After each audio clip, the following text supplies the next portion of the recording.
కావచ్చు, జెండాని నమ్ముకొని ఉండటం కావచ్చు, తట్టుకోలేనటువంటి కొంతమంది మరి ఈ రకమైనటువంటి చర్యలకు పాల్పడటం జరిగింది.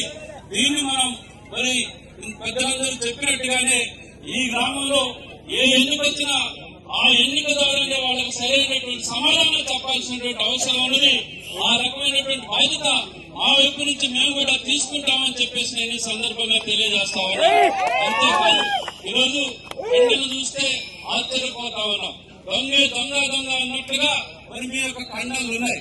కానీ ఒకటి మాత్రం ఈ నియోజకవర్గంలో వరుసగా జరుగుతున్నటువంటి పరిణామాలు, ఒకసారి ఎన్నికొస్తే ఒక అలవాలు శ్రీనివాసరావు చనిపోతాడు, మరొకసారి 80 నాగేశ్వరరావు చనిపోతాడు, మరొక సందర్భం వస్తే కామెడీ రామారావు గారిని చంపుతారు. అంటే ఇవన్నీ కూడా మధుర నియోజకవర్గంలో ఎందుకు జరుగుతా ఉన్నాయి, ఎవరి అండతోటి జరుగుతా ఉన్నాయి, ఎవరి హామీతోటి జరుగుతా ఉన్నాయి, ఏ అధికారాన్ని చూసుకొని చేస్తా ఉన్నారు అనేటువంటిది కూడా ఆలోచించాల్సినటువంటి అవసరం ఉన్నది.